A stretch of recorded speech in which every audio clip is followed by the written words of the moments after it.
በስመ አብ ወወልድ ወመንፈስ ቅዱስ አሐዱ አምላክ አሜን።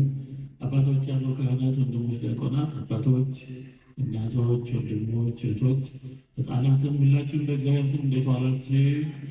እንዴት ሰነበታችሁ?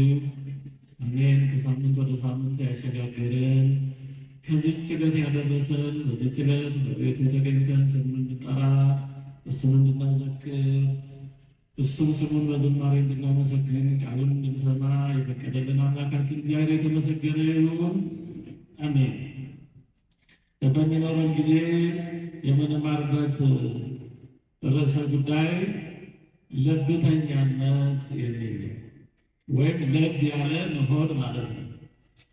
ለብ ያለ ክርስትና ወይም ለብተኛነት ወይም ለብተኛ የሆነ ክርስትና ነው የትምህርታችን ርዕሰ ጉዳይ። ራዕየ ዮሐንስ ምዕራፍ 3 ቁጥር 16 ላይ ያለ ቃል ነው። ራዕየ ዮሐንስ ምዕራፍ 2 እና ምዕራፍ 3 በዛሬዋ ቱርክ በዛን ጊዜው ታናሽ እስያ ለነበሩ 7 አብያተ ክርስቲያናት አባቶች የተላኩ ምክሮች፣ መልእክቶች ናቸው። ከ7ቱ ለ5ቱ የተላኩት ወይም ዋና ሀሳቡ ማስተካከያ ነው። 5ቱም ጠንካራ ጎኖች የነበሯቸው ቢሆንም ደካማ ጎኖች ነበሯቸውና እነዛን እንዲያስተካክሉ ነው። 2ቱ ደግሞ ማበረታቻ ነበር። የጀመሩትን እንዲጨርሱ እስከ መጨረሻ እንዲጸኑ ማበረታቻ ብቻ ነበር 2ቱ የተጨመረላቸው።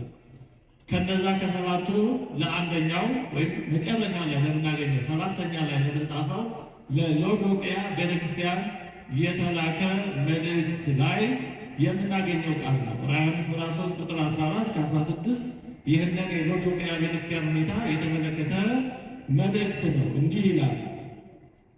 በሎዶቅያ ወዳለው ወደ ቤተክርስቲያን መልአክ እንዲህ ብለህ ጻፍ። ወደ ቤተክርስቲያን አባት ማለት ነው። በራድ ወይም ትኩስ እንዳይደለ ስራህን አውቃለሁ። በራድ ወይም ትኩስ ብትሆንስ መልካም በሆነ ነበር። እንዲሁ ልብ ስላልህ በራድም ወይም ትኩስ ስላልሆን ካፌ ልተፋህ ነው ይላል። ስለዚህ የትምህርታችን ርዕስ ከዚህ የተወሰደ ነው። ወይም ሞቃት ያልሆነ ወይም በራድ ማለት ቀዝቃዛ ያልሆነ ለብ ያለ ማለት ነው። ስለዚህ ለብ ያለ መሆን ማለት ለብተኛ የሚለው እንግዲህ ለብ ያለ መሆን ማለት ነው። ለብ ያለ ሰው፣ ለብ ያለ ክርስቲያን ምንድን ነው? የትምህርታችን ጉዳይ ዛሬ ይሄ እግዚአብሔር የሎዶቅያን ቤተክርስቲያን ልተፋሽ ነው። መልአኩም ሁሉንም ልተፋ ነው ያለው። የሎዶቅያ ቤተክርስቲያን የተወቀሰችበት ጉዳይ ለብ ያለ መሆኑ ወይ የሞቀ አይደለም፣ ወይ የቀዘቀዘ የበረደ አይደለም። ለብ ያለ የሚያቀለሸልሽ ነው። ስለዚህ ልተፋህ ነው ይላል። ይህን ለማወቅ ሎዶቅያ የነበረችበትን መልክዓ ምድራዊ ሁኔታ ማወቅ በጣም አስፈላጊ ነው። ምክንያቱም መልእክቱ የተጻፈው ከዛ አውዱ ነው። ሎዶቅያ ቅድም እንደነገርኳችሁ ዛሬ ቱርክ ውስጥ የዛን ዘመኗ ታናሽ እስያ ውስጥ የነበረች ቦታ ናት። ከሎዶቅያ 10 ኪሎ ሜትር በስተሰሜን ሄራፖሊስ የተባለ ፍል ውሃ ያለበት ቦታ ነበረ። ሄራፖሊስ የምትባል ከተማ ነበረች። ከተማ በጣም ለጤና ፈዋሽ የሆነ ፍል ውሃ ነበረባት። ከማን ከሎዶቅያ በስተሰሜን 10 ኪሎ ሜትር ገደማ ላይ ያለ ሄራፖሊስ የምትባል ከተማ ነበረች። እዛ ከሎዶቅያ ሰሜን 10 ኪሎ ሜትር ላይ በጣም ፈዋሽ የሆነ ለጤና በጣም ተስማሚ የሆነ ፍል ውሃ ነበር። እንደገና ደግሞ ከሎዶቅያ በስተ ደቡብ ምስራቅ ደግሞ አንድ 16-17 ኪሎ ሜትር ያክል ቆላሲስ የምትባል ከተማ ነበረች። ይቺ ቆላሲስ ቅዱስ ጳውሎስ መልእክት ከጻፈላቸው ቦታዎች አንዷ ነች። የቆላሲስ መልእክት ላይ ቅዱስ ጳውሎስ ሎዶቅያን ያነሳታል። ሎዶቅያ ቅርብ ነበሩ። ስለዚህ ከሎዶቅያ ደቡብ ምስራቅ 17 ኪሎ ሜትር ላይ ደግሞ ቆላሲስ ነበረች። ቆላሲስ ደግሞ በጣም ቅዝቅዝ ያለ ጥም የሚቆርጥ የሚያረካ ቀዝቃዛ ውሃ ነበረባት። ምንጭ ማለት ነው። ቀዝቃዛ ውሃ ሲባል አሁን እንዳለ ፍሪጅ ውስጥ የገባ ከፍሪጅ ሲወጣ የማይጠጣ ውሃ አይደለም። እንግዲህ ፍሪጅ ውስጥ የገባውን ቢጠጣ ሚስማማው ሊኖር ይችላል። ይሄ ግላል ጉዳይ ግን ኖርማል የሆነ በጣም ጥሩ የሆነ ምንጭ ተፈጥሯዊ የሆነ ኮለል ያለ ሲጠጡት የሚያረካ ጥምን ቁርጥ የሚያደርግ በጣም ልዩ የሆነ የምንጭ ውሃ ነበራት። ማን? ቆላሲስ። ግን ችግሩ ከሎዶቅያ 17 ኪሎ ሜትር ይርቃል እና የሎዶቅያ ከተማ በጣም ሀብታም ስለነበረች ነዋሪዎቿ በጣም ሀብታም ስለነበሩ ከቆላሲስ ምንጭ በቧንቧ ውሃውን አስበው ወስደው ነበረ። ግን ችግሩ ከቆላስይስ አስበው የወሰዱት ውሃ እነሱ ጋር ሲደርስ ለብ ያለ ሆነ። ምክንያቱም እንግዲህ አንዳንድ በዘመናችን ያሉ ቴክኖሎጂዎችም ያኔ ስላልነበሩ በመሬት ውስጥ ሲመጣ በመሬት ውስጥ ሙቀቱ ውሃውን ያን ከምንጩ እንዳለው ቅዝቃዜው ጣዕሙን ጠብቆ እንዲመጣ አላስቻለው። ስለዚህ የሎዶቅያ ቤተክርስቲያን ወይም ከዛ በፊት የሎዶቅያ ከተማ ከምንጩ ከውሃ የራቀች ስለሆነች ወይ ከፍልውሃ አትጠቀሙ። ፍልውሃው ለጤና ፈዋሽ ነው፣ የሄራፖሊስ ፍልውሃ። የቆላስይስ ምንጭ ደግሞ ለጥም የሚያረካ ነው፣ ግን ከሁለቱም የራቀች ነች። ስለዚህ ፍልውሃውንም ጎትተው ሊያመጡት ጤና አይሆንም። ምክንያቱም ጎትተው ሲመጣ ያ ያለውን ተፈጥሯዊ ይዘት ይዞ አይመጣም። ስለዚህ ፍልውሃውንም ቢጎትቱት ፈዋሽ አይሆንላቸውም የሄራፖሊስን። የቆላስይስንም ደግሞ ምንጭ ቢጎትቱት ጥም ቆራጭ ጣፋጭ ውሃ አይሆንም። ያው ሲመጣ ቅድም እንዳልኳችሁ ጣዕሙን ያጣል፣ ለብ ያለ ይሆናል። ስለዚህ የሎዶቅያ ሰዎች እንዲህ ባለ ሁኔታ ነበረው። ከምንጩ ስለራቁ ከውሃው ምንጭ የሚያገኙት ውሃ ለብ ያለ ነበር። በዛ ነው የነገራቸው። ሁልጊዜ መልእክት የሚገባው ለምንና እንዴት እንደተነገረ ሲረዱት ስለሆነ። ስለዚህ የሎዶቅያ ሕዝብ ውሃ የማግኘት ጥም ቆራጭ የሆነ ወይ የሞቀውን ለፈውስ የሚሆነውን ውሃ አያገኙም፣ ወይ ደግሞ ቀዝቃዛ የሆነውን ጥም ቆራጭ የሆነውን ውሃ አያገኙም። በዚህም በዛ የሚያገኙት ለብ ያለ ወይ የማይፈውስ ወይ ጥም የማይቆርጥ የማይጠጣዋል። የእናንተም ሕይወት እንዲህ ሆኗል። ወይ ሙቆ ፈውስ አይሰጥም፣ ለጤና አይጠቅምም፣ ወይ ደግሞ ቅዝቅዝ ብሎ ኩልል ብሎ ደግሞ ለመጠጥ አይሆንም። የእናንተ ሕይወት እንደዚህ ስለሆነ ለብ ያለ ለምንም ለፈውስ የማይሆን ለጥምም የማይሆን ለመጠጥ የማይሆን ስለሆነ ልጠናችሁ ነው የተባሉት ከዛ የተነሳ። ስለዚህ የሎዶቅያ ምዕመናን የወቀሳቸው በዚህ አውድ ነው እና የሎዶቅያ ምዕመናን የሎዶቅያ ቤተክርስቲያን ለብ ላለ ሕይወት መገለጫ ተደርጋ ትወሰዳለች። ወይም በፍቅረ እግዚአብሔር ያልሞቀ ያልተቃጠለ፣ በመንፈስ ቅዱስ ያልሞቀ፣ ወይ ደግሞ ለይቶለት ያልወጣ ለይቶለት ከቤተክርስቲያን ያልወጣ ግን አለ ሲሉት የለም፣ የለም ሲሉት አለ። ስጋዊ ነው ሲሉት መንፈሳዊ የሚመስል ነገር አለ። መንፈሳዊ ነው ሲሉት ደግሞ ውስጡ መንፈሳዊ አይደለም። እንዲህ ያለ አጉል የሆነ ማለት ነው ለብ ያለ ለብተኛነት ርዕሳችን እሱ ነው። ለብ ያለ ክርስትና ኖሚናል ክርስቲያኒቲ፣ ኖሚናል ኦርቶዶክስ የሚሉታል። በውጭ ኦርቶዶክስ በውስጥ ግን ሌላ የሆነ ማለት ነው። እንግዲህ የዛሬው ትውልድ በብዙዎች የለብተኛ ትውልድ ወይም የለብተኛነት ትውልድ ተብሎ እስከ መገለጽ እየደረሰ ነው። ብዙዎች ዛሬ ያለውን ትውልድ እኛን ሁላችንን ማለት እንዳጠቃላይ ትውልዱን ጀነሬሽን ኦፍ ኢንዲፈረንስ ነው ይሉታል። ማለት ሰዎች ለእውነት ያን ያክል የማይጨነቁበት፣ ያንን ያክል ለሃይማኖት ብዙ ጭንቅ ጥበብ የማይሉበት፣ ለብ ያለ መሆን የሚበዛበት፣ በጣም አስመሳይነት የሚበዛበት ማለት ነው። እንግዲህ በዚህ ውስጥ አንዳንድ ነገሮችን በአጭሩ ለማንሳት እንሞክራለን። መጀመሪያ የምናነሳው ጉዳይ ለብተኛ ክርስቲያን ምንድን ነው? መገለጫዎቹ ወይም ምልክቶቹ ምንድን ናቸው? በመገለጫዎቹ ነው የምናውቀው። በመሳሪያ መመራት ልናውቀው አንችልም። እንግዲህ ለብተኛነት መጀመሪያ ትህትና አይደለም። ትህትና ለብተኛነት አይደለም በጭራሽ። እንደዛ ተደርጎ እንዳይወሰድ ነው። በመጠን መኖር ወይም ታጋሽ መሆንም ለብተኛ ወይም ለብ ያለ መሆን አይደለም። ለብ ያለ መሆን እና ትህትና፣ ለብ ያለ መሆንና ታጋሽነት ፈጽሞ የተለያዩ ነገሮች ናቸው። ስለዚህ ለብ ያለ መሆን ለብተኛነት ምንድን ነው? መገለጫዎቹ ምንድን ናቸው? አንዱ መገለጫው ክርስትና ለተወሰኑ ጊዜዎችና ሁኔታዎች ወስኖ ወይም ገድቦ መኖር ነው። ለብ ያለ ክርስቲያን ክርስትናው የሚገለጠው ትዝ የሚለው በሆነ ጊዜ ነው። በሰንበት ቀን፣ በበዓላት ቀን፣ በአጽዋማት ጊዜ ክርስቲያን ነው። ቤተክርስቲያን ሲመጣ አጣፍቶ ይለብሳል፣ አመሳቅሎ ይለብሳል፣ ያማትባል፣ ይሰግዳል፣ ቀኖና ማነው ተሰጥኦን ይቀበላል፣ ይዘምራል፣ ክርስቲያን ይመስላል። ከዛ ሲወጣ ደግሞ ሌላ ሰው ከበዓላት ቀኖች ከቤተክርስቲያኖች እንዲህ ካለው ከአጽዋማቶች ደግሞ ግልጥ ብሎ ሌላ ሰው ይሆናል። ልክ ክርስቲያን እንዳልሆነ ሰው ነው ደግሞ ከዛ በኋላ የሚኖረው።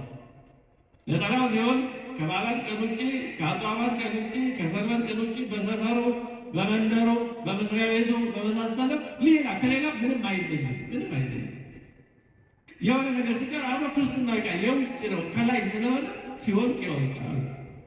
ለብ ያለ እንደዚህ ክርስትናን የሚፈልገው ለበዓላት ማድመቂያ፣ ከቤተሰብና ከዘመድ አዝማድ ለመጠያየቂያ፣ ለባህላዊ ምግቡ ሲሉ ክርስትናን የሚፈልጉ ሰዎች አሉ። እንዲህ ይላሉ ነገሮች። ባህላዊ አለባበሱ ኦርቶዶክስ አለባበሱ ደስ ይለኛል፣ ኦርቶዶክስ ስርዓቱ ደስ ይለኛል። ለስርዓቱ አለባበሱ ሲሉ ኦርቶዶክስ የሚወዱ ባለ ጥቅም አለ።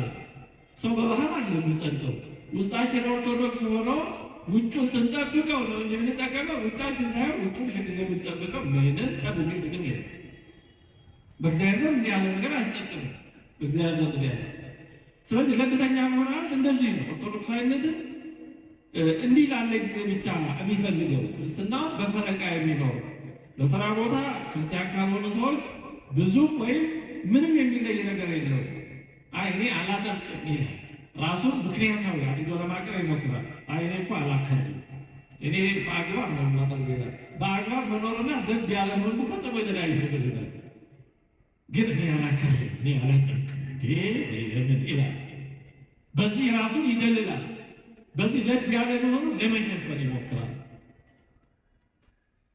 በስራ ቦታ ወይም ይህን በመሰለ ቦታ ክርስትናን የሚነቅፉ ቤተክርስቲያንን የሚጋፉ ሰዎች ሲናገሩ ወይም የመሰለው ድርጊቶች ሲደረጉ ምንም አይልም። ክርስትናው እዛ ለቤተክርስቲያን ጥብቅና መቆም ያለበት ጭራሽ ትዝም አይለው። እዛ እንደማንኛው ሰው ምናልባት ተደርቦ ክፉ ላይናገር ይችላል፣ ተደርቦ ላያማ ላይነቅፍ ይችላል። ግን ጸጥ ብሎ ምንም እንዳልተፈጠረ ሰምቶ ከዛ ሲወጣ ግን እንደ ማንኛውም ሰው ሊያማ ይችላል። እንደ ማንኛውም ሰው እንዲኮ ተባለ ብሎ ሊበሳጭ ይችላል። በቦታው ግን ስለ ቤተክርስቲያን ስለ ሃይማኖት ምንም የማይል ቅሽሽ የማይል የእሱ ጉዳይ የማይመስለው እና ለብተኛ ሰው ልብ ያለ ሰው ማለት ሃይማኖት ማለት እንዲህ ላለ ሰው እንደ ክት ልብስ ወይም እንደ ብርቅ ጌጦች ተቆልፎበት ለሆኑ በዓላት ወይም ለሆኑ ለተለዩ ክስተቶች ብቻ አገልግሎት የሚሰጥ ነው። ጌታችንን አይሁድ መቃብሩን እንዳይነሳ እያስጠበቁ በዛው ገድበው ለማስቀረት እንደሞከሩ ሁሉ ለብተኛ ክርስቲያን ክርስትናን ቆልፎ እግዚአብሔርን በሆነ ቦታ ብቻ የሚገድብ ነው። እግዚአብሔር በስራ ቦታ አይመለከተውም፣ በውስጥ ሕይወቱ አይመለከተውም፣ በመንገዱ ላይ አይመለከተውም። እግዚአብሔር ለእንዲህ ያለው ለብ ላለ ክርስቲያን ቦታ አለው። ያ ዋና ቦታ ቤተክርስቲያን ያው እግዚአብሔር ቦታ ነው። እዚህ ሲመጣ ጠብር ግፍ ይላል ጥሩ ሰው። ከዛ ውጭ ግን የለም። እግዚአብሔርን እዚሁ ትቶት ነው የሚሄደው። ከበሩ ስንሄድ እንደዚህ እንለን ብዙ ሰዎች ከዛ እግዚአብሔርን ቻው ብሎ ትሄዳል ማለት ስመጣ ጠብቀኝ አይደል። ለብተኛ ክርስቲያን እንደዚህ አይነት ነው። ሌላው ለብተኛ ክርስቲያን ሕይወቱን በኦርቶዶክሳዊ አስተምህሮ መሰረት የማይመራ ነው። ሕይወቱን የሚመራው በኦርቶዶክሳዊ አስተምህሮ መሰረት ሳይሆን በሌላ ነው። ሃይማኖትን ምንድን ነው ተብሎ ብታይ ምን ጥያቄ አለ? ኦርቶዶክስ ነኝ አለ ቁጥር አንድ ኦርቶዶክስ ነው። ለስታቲስቲክስ ለምዝገባ ወይም ለመሳሰለው ቢጠየቅ የሃይማኖት እንዴት ይጠየቃል ነው። ግን የሚመራበት ሕይወቱን የሚመራበት መሰረታዊ መርህ ግን ኦርቶዶክሳዊነት ያልሆነ ማለት ነው። ለምሳሌ ሕይወቱን የሚመራ በዳርዊኒዝም ሊሆን ይችላል። በዳርዊን እየተመሩ በዳርዊኒዝም እያመኑ ኦርቶዶክስ ላይ የሚሉ ሰዎች አሉ። እነዚህ ለብ ያሉ ክርስቲያኖች ናቸው። ውጫቸው እንጂ ውስጣቸው ኦርቶዶክስ ነው። ዳርዊኒዝም ከክርስትና ጋር የሚስማማ ምንም ነገር የለም። ተቃራኒ ነው ዳርዊኒዝም። ዳርዊኒዝም ማለት ሰው ከነጠላ ሕዋስ ከባክቴሪያ ጀምሮ በሂደት በአጋጣሚ ያለ ፈጣሪ ያለ አዋቂ በአጋጣሚ መጣ የሚል ነው። ዳርዊኒዝምን እያመኑ በውስጣቸው የሚመሩት በዳርዊን ቲዮሪ ሆኖ ግን እኔ ኦርቶዶክስ ነኝ የሚሉ ቤተክርስቲያን የሚመጡ ይኖራሉ።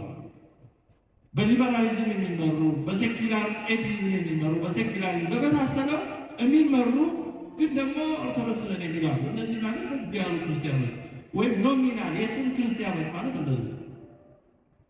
ኦርቶዶክሳዊነት ሕይወትን የሚመራ እሳቤ ያለው የማይመስላቸው ማለት ነው።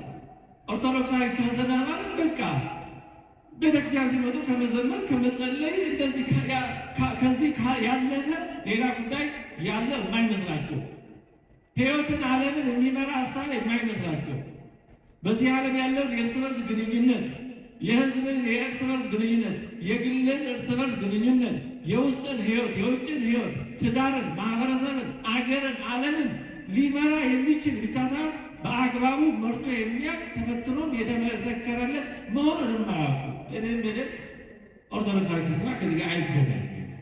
ከመዘመር ነጠላ ከመልበስ ቤተክርስቲያን ከመሄድ ያለፈ ጉዳይ እንዳለው የማያውቁ ማወቅ የማይፈልጉ ማለት ነው። መሰረታዊ የሆኑ ጉዳዮች ቢነሱ ለቤተ ክርስቲያን በእነዚያ ጉዳይ ላይ የሚሰነዝረው ሀሳብ ኦርቶዶክሳዊ ያልሆኑ ሰዎች ከሚሰነዝሩት ሀሳብ ብዙም አይለይም።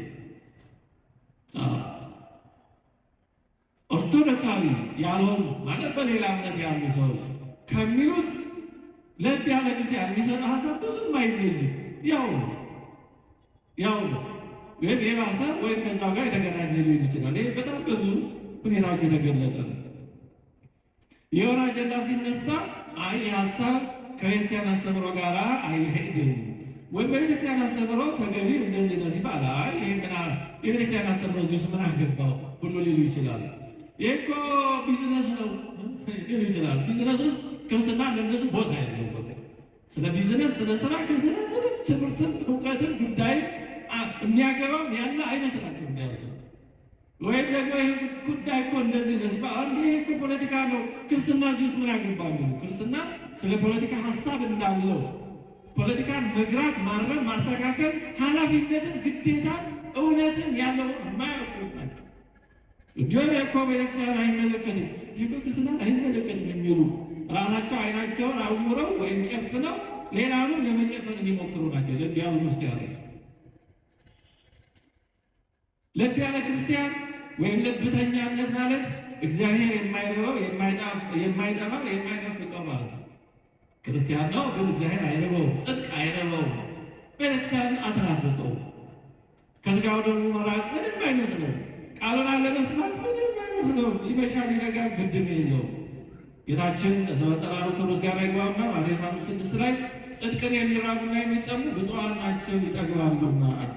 ጽድቅን መራብ መጠራት ማለት እውነትን መራብ፣ ቃሉን መራብ፣ ስጋውና ደሙን መራብ ማለት ነው።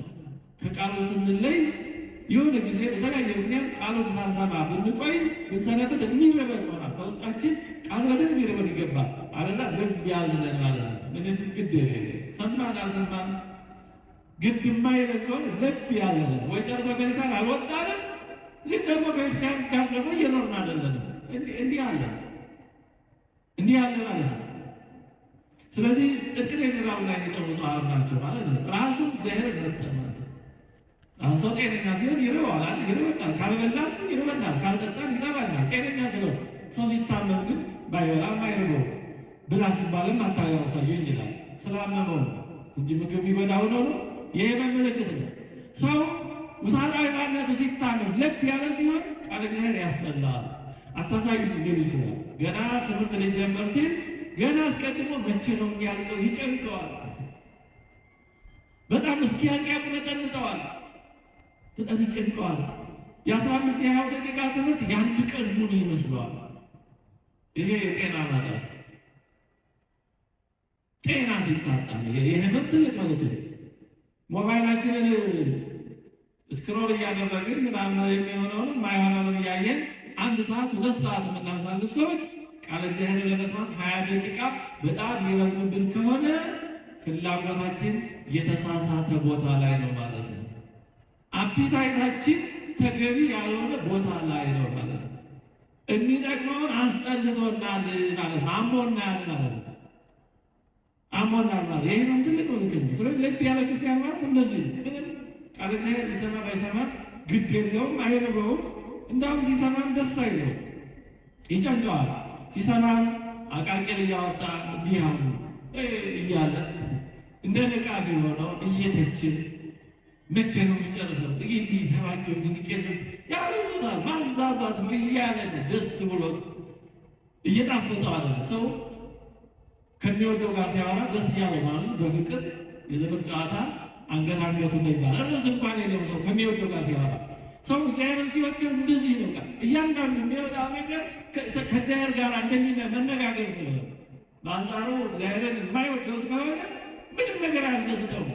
ጉዳዩ የሚጥም ስለሆነም ስላልሆነም ላይሆን ይችላል። ከውስጥ ያለው ጉዳይ ነው። ውስጥ ላይ ሰው ፍቅር ከሌለ ምንም መልአክ መስሎ ይመጣው ሰይጣን ነው የሚመስለው።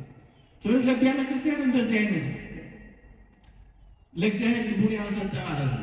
ውጭውን ሰጥቶ ሊሆን ይችላል፣ ውስጡን ግን ለእግዚአብሔር ያልሰጠ፣ ውስጡን የደበቀ የከለለ እግዚአብሔር ከዚህ አትለፍ የሚል ልቡን ለእግዚአብሔር የማይሰጥ ማለት ነው።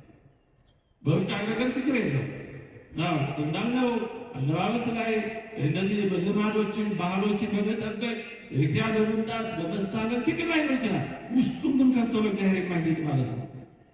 ለሁለት ጌቶች ሊገዛ የሚሞክር እግዚአብሔርን በተወሰነ መልኩ ደግሞ ዓለምን በተወሰነ መልኩ ሁለቱንም አስማምቶ መኖር ጥበብ ይመስለዋል።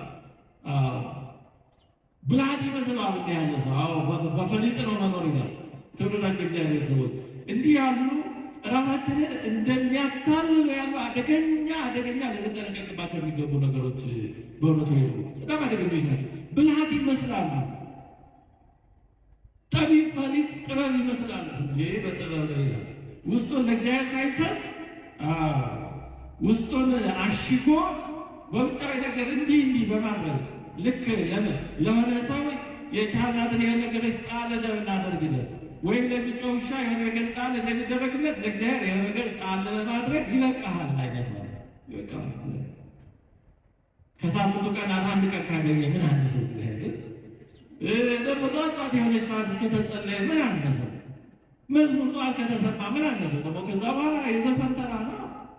እንደዚህ በማለት ሁለቱም አቻችለው ታቦትንና ጣዖትን እያቻቻለ ለመኖር የሚፈልግ ማለት ልብ ያለ ወይ ጨርሶ ጣዖት አልሆነ ወይ ጨርሶ ታቦት አልሆነ ልብ ያለ ማለት አስቸጋሪ ለተፋ ነው የተባለው እንደዚህ። ስለዚህ ለምተኛ ክርስቲያን ማለት የስም ክርስቲያን ማለት ነው። ክርስቲያን ካልሆነ ሰው ብዙም የማይለይ ሰው ማለት ነው። የራሱ የሆነ ቋሚ ኦርቶዶክሳዊ ማንነት የሌለው ነው። እንደ ሁኔታው የሚገለባበት ነው። እንደ ሁኔታው ተመሳስሎ የሚኖር ማለት ነው። ኦርቶዶክሳዊ ማንነትን ለመግለጥ የሚፈራው የሚያህል ነው። ኦርቶዶክሳዊነትን ባለባበስም በሕይወትም በሁሉ መግለጥ ሲገባ ወደ ወጣ ሲል አይ ዓለሙን ምሰሉ ተብሎ ይላል። ዓለሙን ምሰሉ አልተባለም። ዓለሙን ለውጡ፣ እርሾ ሆናችሁ እንዲቦካ አድርጉት፣ ብርሃን ሆናችሁ ጨለማ እንዲበራ አድርጉት ተባለ እንጂ እናንተ ተደረባችሁ ጨልሙ አልተባለም። እናንተ ተደረባችሁ አልተባለም። ስለ እግዚአብሔር በእውነቱ ሰው የወደደውን ማድረግ ይችላል። ግን ኃጢአታችንን ባልተባለ ጥቅስ ግን አናስነግር። እጥፍ ድርብ ዕዳ በደል ይሆንብናል። ስህተታችን እንዳለ ሆኖ ስህተታችንን ደግሞ በሌለ ቃለ እግዚአብሔር ወይም አለ አውዱ አለቦታው እየጠቀስን ለማስደገፍ ብንሞክር ዕዳ በደላችን ይበዛል እንጂ ምን እናገኛለን? እግዚአብሔር ሊታለል ነው? ማንን ለማታለል ነው? በእውነቱ ተመሳስላችሁ ደግሞ አልተባለም። በጭራሽ አልተባለም። እንዴ በእውነቱ እግዚአብሔር ያላለው ቤተክርስቲያን ያላለችን እኮ ብዙ ሰው ፈጥሮ የሚያወራል። እንዲህ ተብሏል።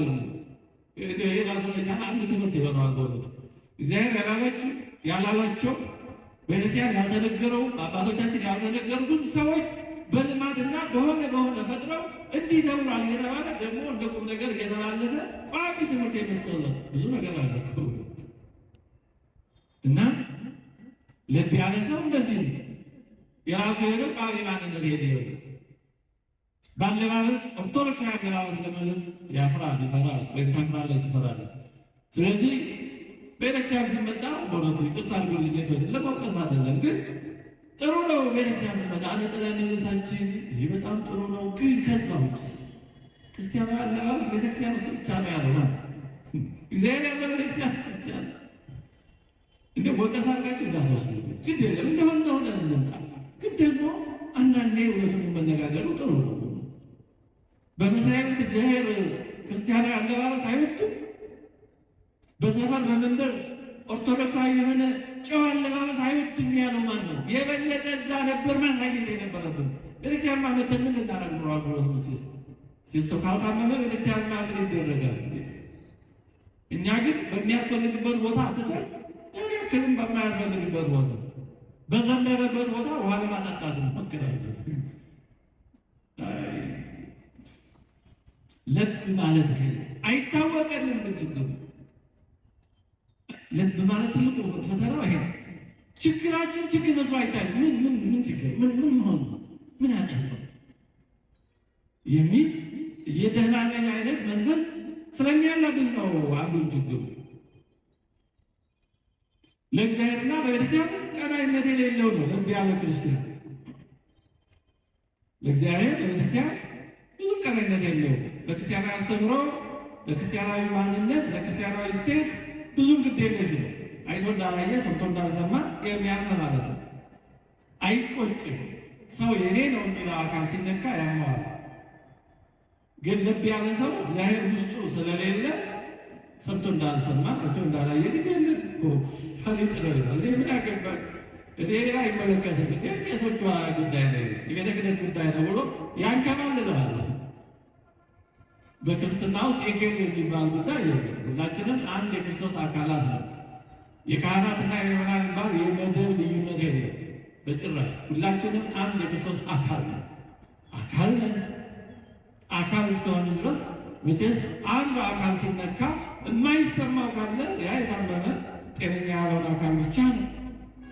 ስለዚህ ለብ ያለ ሰው ለብ ያለ ክርስቲያን ግድ የሌለው ይህም ይባል ችግር የለም፣ አይመለከትም። የራሱ ታላቁ ቅዱስ እንጦንስ እንዲህ ብሏል።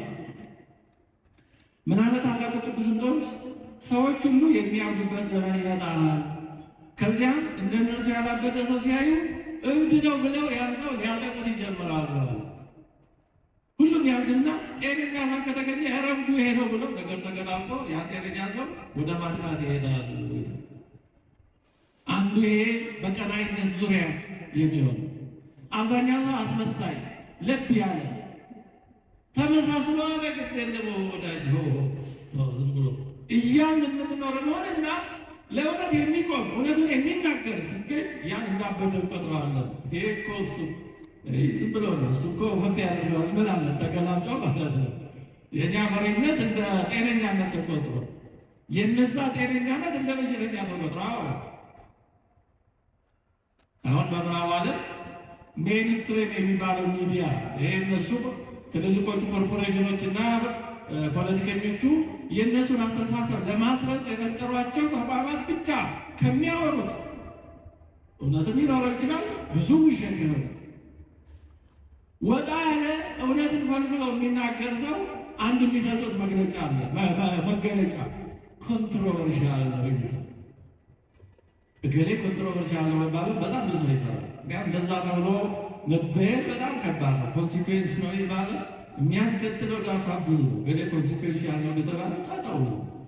ስለዚህ ገሌ ኮንትሮቨርሻል ነው ከተባለ ዳው ብዙ ነው የሚያስከትል። ስለዚህ ሰው ኮንትሮቨርሻል ነው ላለመባል ብዙ ሰው ባያምንበትም ያው የሚባለውን ሰምቶ ዝም ይላል አሉ። እርግጥ ያላለፈው የሚናገሩ ብዙዎች አሉ። በእውነቱ ዘመኑ ሚዲያው ደግሞ በዚህ የሰጠነ የተመቸ ሕይወታቸውን ላደጋ አጋልጠው ብዙ እውነቶችን የሚያወጡ ሰዎች ደግሞ አሉ። ማለት ሰማዕታት በእውነት በጣም ብዙ። ግን ለብ ያለ ሰው ግን እንደዚህ በእግዚአብሔር ቀናኢነት የሌለው የሚቀና የሚቃጠል መንፈስ የሌለው አይነት ሰው ማለት ነው። ቅዱስ ማነው አውግስጢኖስ የተባለው ሊቅ እንዲህ ይላል፣ እግዚአብሔር እኛን የሚወደን ልክ ሌላ ሰው የሌለና እኛና እርሱ ብቻ የሆን ያክል አድርጎ ነው ይላል። እግዚአብሔር እኛን የሚወደን እኔ እና እሱ ብቻ እንደሆን እናንተም እያንዳንዳችሁ እና እሱ ብቻ እንደሆን አድርጎ ነው የሚወደን ይላል። ለእግዚአብሔር እኛ ከብዙዎች አንዱ አይደለም፣ ስታቲስቲክስ አይደለም። እያንዳንዳችንን የሚያቀን የሚወደን ልክ ሌላ ሰው የሌለ ያክል አድርጎ እኔ እናንተ ብቻ ነው አለ አውግስጢኖስ። ግን አለ እንደዚህ አድርጎ ይውደደን እንጂ ግን ሆኖም ግን ልባችንን ከእርሱ ውጭ ከሆኑ ከሌሎች ነገሮች ጋር መጋራትን ግን ሊታገሰው የሚችለው ነገር አይደለም። እግዚአብሔር ግን ከልባችን የተወሰነውን ፐርሰንት ሰጥተነው የተወሰነውን ደግሞ የምንከለክለው ከሆነ እግዚአብሔር በፐርሰንት በድርሻ መኖር የሚፈልግ አምላክ አይደለም። ከሰጠን ልባችንን መስጠት ይፈልጋል፣ ካልሰጠን መተው እንጂ እግዚአብሔር ድርሻ ይሄ ነው ይበቃል፣ ይሄን ደግሞ ለሌላ ይሄን ለዓለም ይሄን ለዘፈን ይሄን ለእንትን ይሄን ለእንትን ብለን ሊሆናችን እግዚአብሔር መጋራት ማለት ፖሊቴይዝም እኮ ማለት ይሄ ብዙ አማልክትን ማምለክ ማለት ነው። እግዚአብሔርን ከሌሎች ጋር ደርቦ ለማምለክ መሞከር ማለት ነው። በተግባር እንደዛ ነው፣ በስም እንደዛ አይሆንም እንጂ ወይም እንደዛ እንለውም እንጂ ለብተኛነት አደገኛ የሚሆነው ለዚህ ነው። በውጭ ሲታይ እግዚአብሔርን እያመለክን ነው፣ ክርስቲያን ነን እንደ ኦርቶዶክስ ክርስቲያን ዘር ማንዘሬ ኦርቶዶክስ እንዲህ ምን ማለት ነው እንላለን። ወደ ውስጥ ገባ ሲባል ግን ምናልባት እግዚአብሔር ሳይሆን የሆነ ነገር እያመለክን ሊሆን ይችላል። ስለዚህ ነው ለብተኛነት በጣም አደገኛ የሆነ መንፈሳዊ ደዌ ህመም ነው የሚባለው። ለምን ጤነኛ የሆነ እየመሰለን ውስጣችን ነው የሚጎዳው። ውስጣችን ታማ ግን ጤነኛ የሆነ ነው የሚመስለን። ለዚህ ነው ወይ መብረድ ወይ መሞቅ ይሻላል ያለ። ለምን የሞቀም ያው የሞቀ ነው። የቀዘቀዘ ማለት ወይ ከቤተክርስቲያን ሊወጣ ወይም መጀመሪያውን ቤተክርስቲያን ውስጥ ያልገባ ወይም በከባድ ኃጢአት የወደቀ ነው። ይህ ቢያንስ እውነተኛ ነው ማለት በያዘው ነገር ታማኝ ነው፣ አያስመስልም። በሆነ ኃጢአት ላይ የወደቀ ያው መውደቁን ያውቃል፣ መነሳት አቅቶት ነው። እግዚአብሔር የሆነ ጊዜ ያነሳው ይሆናል። ከቤተክርስቲያን ውጭ ያሉ ስላልሰሙ ስላላወቁ ይሆናል። እግዚአብሔር እሱ ባወቀ የሚጠራቸው ጊዜ ይኖራል። ያን ጊዜ ሲመጡ እውነተኞች ነው የሚሆኑት። ሳውልን ቅዱስ ጳውሎስን ማስታወስ እንችላለን። ለብ ያለ ሰው ግን አስቸጋሪ ነው። ምክንያቱም ምንም ለዚህ ነው ራእዩ ላይ ባለጠጋ ነኝ ምንም አያስፈልገኝም ስለምትል ይላል። ለብ ያለ ክርስቲያን እንደዚህ ነው። ምን ጎደለኝ ልምከረ ብትሉት ምን አጠፋው ምን አድርግ ነው የምትለኝ? አስቀድሳለሁ እጾማለሁ ምን አድርግ ነው የምትለኝ? ለንስሐ አባት ራሱ እንዲህ አይነት ሰዎች አስቸጋሪዎች ናቸው። እንደውም አበዙት። እሺ ምን አድርግ ነው የምትሉኝ ይላል። ምን አድርግ ትሏቸዋላችሁ? አይድረስ ነው ሰው ራሱ በኖሮ ካላገኘ እንዲህ ያለው ሰው ምን ማድረግ ይቻላል? እንደዚህ ያሉ ለብተኛ ክርስቲያኖች ብዙ ጊዜ ራሳቸውን የሚመዝኑት በክርስቶስ ትምህርት ከመመዘን ይልቅ በቤተክርስቲያን ትምህርት ከመመዘን ይልቅ እነሱ ከኛ ያነሱ ናቸው ከሚሏቸው ሰዎች ጋር ነው ራሳቸውን የሚያነጻጽሩት። እና ከኛ ያነሱ ናቸው የሚሏቸውን ሰዎች በሊናቸው ያመጡና ልክ እንደ ፈሪሳዊ ማለት ነው። እንዴ እነሱ ወይ አይጾሙም ወይ ይጾማሉ፣ ወይ እነሱ እንደዚህ ያደርጋሉ እኔ እንዲህ አላደርግም፣ ወይ እነሱ እንዲህ ያደርጋሉ እኔ እንዲህ ብለው ራሳቸውን ያነጻጽሩ። ተመስገን የተሻለ ይላሉ። እዚህ የታመመውን በማየት የራሳቸውን ደዌ ይደብቃሉ ማለት ነው። እንዲህ አይነት በጣም አደገኛ ነው። ደግሞ ከካህናት ከዛም ከፍ ሲል የሆነ ነገር ካዩማ ለእነሱ በጣም ትልቅ የምስራች ነው። ይኸው እኔማ በጣም ጻድቅ አይደለሁም፣ ቄሶቹ እንዲህ እየሆኑ ቤተ ክህነቱ እንዲህ እየሆነ እኔ ምን አጠፋሁ? እኔማ ፍጹም ጻድቅ ነኝ ይላሉ። ራሳቸውን በጣም ንጹሕ ያደርጋሉ። ስለ ለብተኛነት ይህንን አይነት የመሳሰለውን የሚመስል በውስጡ ኦርቶዶክሳዊ ያልሆነ በውጭ ግን ኦርቶዶክሳዊ የሚመስል ማለት ነው። ኦርቶዶክሳዊነቱ መጠሪያው ማንነቱ መለያው እንጂ ውሳጣዊ አእምሮ ያልሆነ የሚመራበት ሕይወቱን የሚመራበት ዓለምን የሚያይበት መነጽር ያልሆነ ማለት ነው። ኦርቶዶክሳዊ ነን ከምንለው ምናልባት ዓለምን የምናይበት ታሪክን የምናይበት ኩነቶችን የምናይበት መነጽር የስንቶቻችን የሆነ ኦርቶዶክሳዊ ቅድም እንዳስታወስኳችሁ ኦርቶዶክሳዊ ነን እያሉ ግን ዓለምን፣ ኩነቶችን፣ ክስተቶችን፣ ታሪክን፣ አገርን፣ ህብረተሰብን፣ ሰውን የሚያይበት ማያ መነጽራቸው አይዲዮሎጂያቸው ግን ዳርዊኒዝም፣ ሊበራሊዝም፣ ሴኪላሪዝም፣ ሞራል ሪሌቲቪቲ ምናምኒዝም የሆነ ብዙዎች አሉ። በጣም ብዙዎች አሉ። በሶሻሊዝም አይዲዮሎጂ በዚህ ሶሻሊዝም የተወሰነ ጥሩ ሀሳብ ሊኖረው ይችላል። እንዲህ ባለ ግን ከቤተክርስቲያን አስተምህሮ ጋር የሚቃረኑ ጉዳዮች ባሏቸው እያመኑ ግን ደግሞ ኦርቶዶክሳዊ ነን ይላሉ። እንግዲህ ከብዙ በጥቂቱ ለብተኛ ማለት ይሄ ነው። ለብተኛነት ይሄ ነው። ሌላ ሁለተኛ ጉዳይ ለብተኛነት ምንድን ነው የሚያስከትለው ችግር? ለብተኛ መሆን ለብ ያለ መሆን ብዙ ችግር ያስከትላል። አንዱ ከእግዚአብሔር ይለያል። ከእርሱ ጋር ያለን እየመሰል ልንጠፋ እንችላለን። ልጠፋህ ነው እንዳለው ማለት ነው። ቅዱስ ባስልዮስ እንዲህ ይላል፣ ለብተኛ የሆነች ነፍስ ፍሬን ማታፈራ ጥላን ማትጥልም ይላል። ማለት አንድ ዛፍ ፍሬ እንኳን ባያፈራ ጥላው ሊጠቅም ይችላል። እንዴ በጠራራ ፀሐይ ላይ ጥላ ሲገኝ ነው። ለብተኛ የሆነች ነፍስ ግን ፍሬን ማታፈራ ጥላዋም አይጠቅምም፣ በጌታ የአትክልት ቦታ ምንም ጥቅም የሌላት ናት እንጂ። ልብ ያለ ክርስቲያን እንደዚህ ፍሬን ማያፈራ ምኑም አይጠቅምም። መሬቱን ታጎሰቁላለች እንዳለው ቦታውን ይዞ ማጎስቀል ይቻላል። እንደ እውነት እንነጋገር ከተባለ ለብተኛ ክርስቲያን የሚጠቅመው ለስታቲስቲክስ ብቻ ነው። የኦርቶዶክሳውያን ቁጥር ጨምሮ በዛ እንዲታይ ይረዳል። ከዛ ባለፈ ግን ዕዳው ነው የሚተርፈው። መጽሐፍ ነው ያሉ አባቶቻችን ናቸው ያሉት።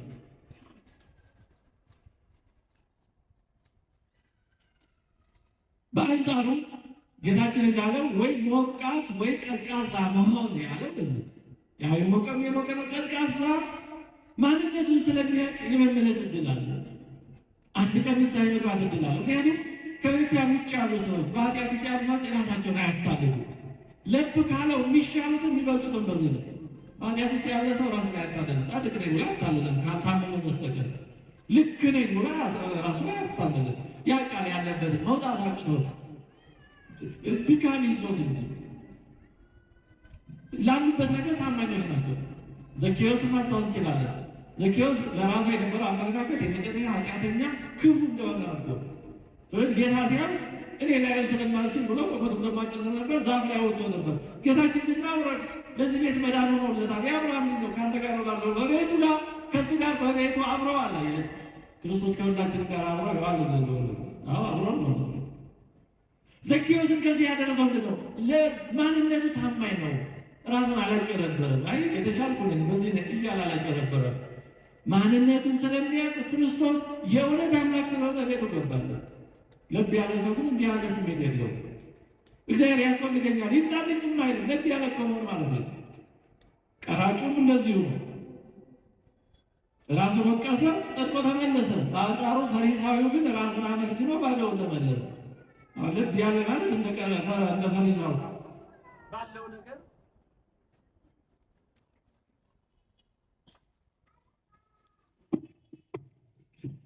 ስለዚህ ልብ ያለ ነው። እንደ ፈሪሳዊ በውጫዊ ነገር ይመካል፣ ባዶውን ይመለሳል። ሳምራዊቷ ሴት ጌታን ከማግኘቷ በፊት ቀዝቃዛ ነበረች፣ ምንም አልነበራትም። ጌታችንን ስታገኝ ግን በአንድ ጊዜ ተለወጠች። ለሀገሯ ሕዝብ ለወገኖቿ ሐዋርያ ሆነች። በኋላም ወንጌልን ሰብካ ከጌታችን ትንሣኤ በኋላ ወንጌልን ሰብካ ሰማዕት ሆና ነው ያረፈችው። ፎቲኒ ብርሃን ትባላለች።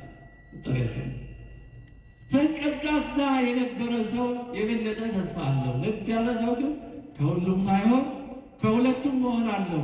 እግዚአብሔርንም ዓለምንም፣ ኃጢአትንም ጽድቅንም፣ መንፈሳዊነትንም ስጋዊነትንም አጣጥሜ በፈሊጥ እጓዛለሁ ሲል ሁለቱንም ነው የሚያጣው፣ ይተፋል። ስለዚህ ልብ ያለ መሆን ሁሉንም ያሳጣል። ከእግዚአብሔር አፍ ከጸጋው መተፋትን ከቤተክርስቲያን መውጣትን ያመጣል። ተወደዳቸው እግዚአብሔር ሰዎች እግዚአብሔር ይሰውረን እንጂ ብዙ ሰዎች ቤተክርስቲያን ውስጥ ኖረው በሆነ ጊዜ ወይ ሃይማኖት የሚለውጡት ወይ ወዳልሆነ ነገር የሚገቡት ልብ ያለ ሆነው ስለሚኖሩ ነው። መፍረድ አለ። እውነቱ ነው። እንዳንሆን ነው ትምህርቱ የተሰጠው። ማንኛችን ልብ ያለ እንደሆን እግዚአብሔር ነው የሚያውቀው። ግን ልብ ያለ ሰው አጠፋፉም አወዳደቁም የከፋ ነው። ክርስትናውን ሳይኖሩ በስም ብቻ በማስመሰል ብቻ ይኖሩና የሆነ ጊዜ ሲተፉ ራሳቸው እንዲተፉ ሲሆኑ ማለት ነው ይወጣል። ያኔ እኔ እንትን ነበር እኔ እንደዚህ ነበርኩ እያሉ ምንም እንደዚህ እያሉ ማውራት ጥቅም የለውም። ራስን ለማታለል ነው ማለት ለማታለል። ስለዚህ ልብ ያሉ መሆን ያስተፋል፣ ከእግዚአብሔር ጸጋ ያስወጣል፣ ከቤተክርስቲያን ያስወጣል፣ ለፈተናም ያጋልጣል፣ ከክደትም ሊያደርስ ይችላል። ልብ ያለ ሰው ራሱን ለፈተና አሳልፎ ይሰጣል። ቅዱስ ጴጥሮስ እንዳስታውሶ ወንደ ቅዱስ ዮሐንስ ወንጌላዊ ጠንክሮ ጨክኖ አልተከተለ፣ ወይ እንደ ሌሎቹ ቆርጦ ፈርቶ አልሸሸ። ፈራ ተባ እያለ ሲከተል ነው 3 ጊዜ ከመካደ ደረሰ። ስለዚህ ልብ ያለ ወይ ጨርሶ ያልጨከነ ወይ ጨርሶ ደግሞ ያልወጣ እንደዚህ ነው። አጉል ፈተና ላይ ነው የሚወድቁ። በጸሎተ ሐሙስ ከባድ ፈተና ላይ የወደቀው እንደምናውቀው ቅዱስ ጴጥሮስ ያ ይሁዳ። ስለዚህ እንደዚህ ያንም አስደስቼ ይህንንም ይዤ ሲባል ሁሉንም ማጣት ነው የሚሆን።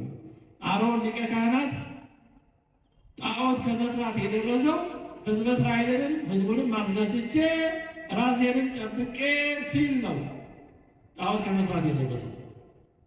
ልብ ያለ መሆን ካላሰቡት ፈተና ያደርሳል። ያላሰቡትን ስህተት ከመስራት ያደርሳል። ጸጋን ያሳጣል። የአየር አጋንንት የሆኑት ልብ ባለ ሕይወታቸው ምን ማለት ነው? ሰራዊተ መላእክት ከ3 ተከፈሉ። ሳጥናኤልን ከካዱት ወገን ማለት ነው። በአንድ በኩል ከ2 ተከፈሉ። ቅዱስ ሚካኤል፣ ቅዱስ ገብርኤል እውነተኞቹ ቅዱሳን መላእክትና ከዛ በተቃራኒ ያሉት። በተቃራኒ ያሉት ደግሞ ከ3 ተከፈሉ።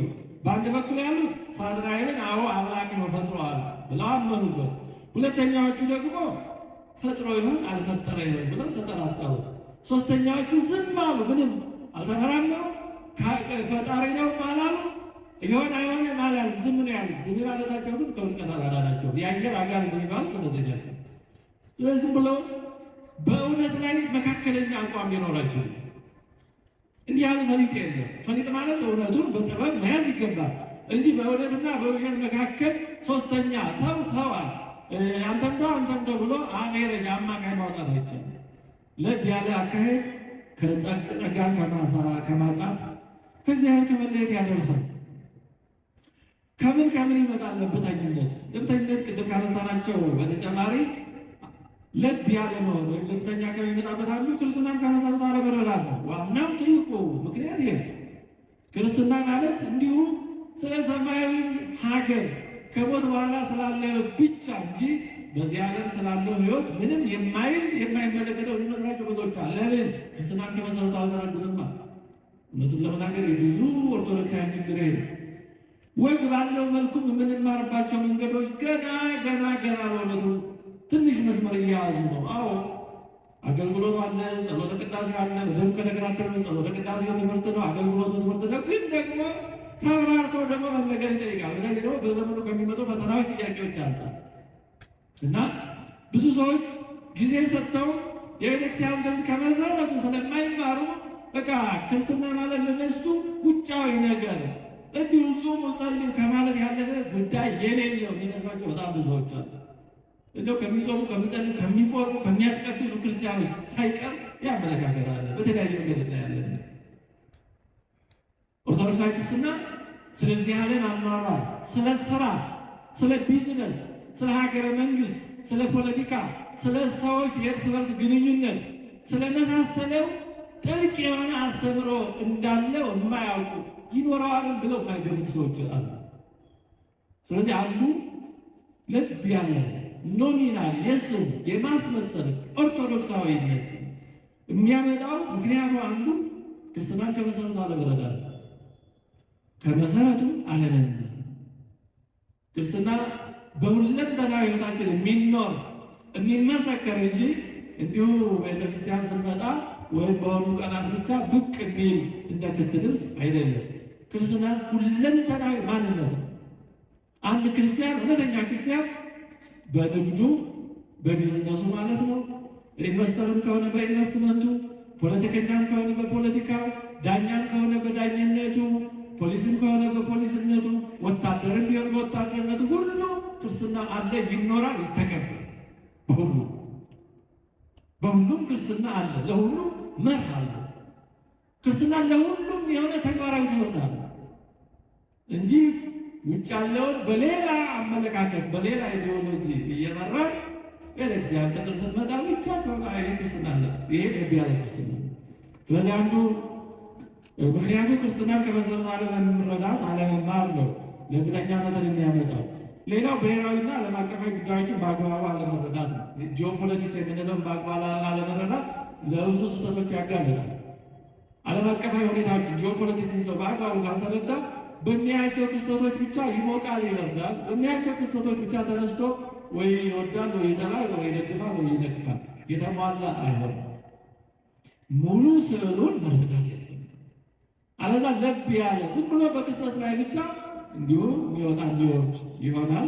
ሌላው ከፍርሃት ነው የሚመነጨው። ፍርሃት ትልቅ በሽታ ነው። ልብ ያለ መሆኑን የሚያመጣው ፍርሃት ነው።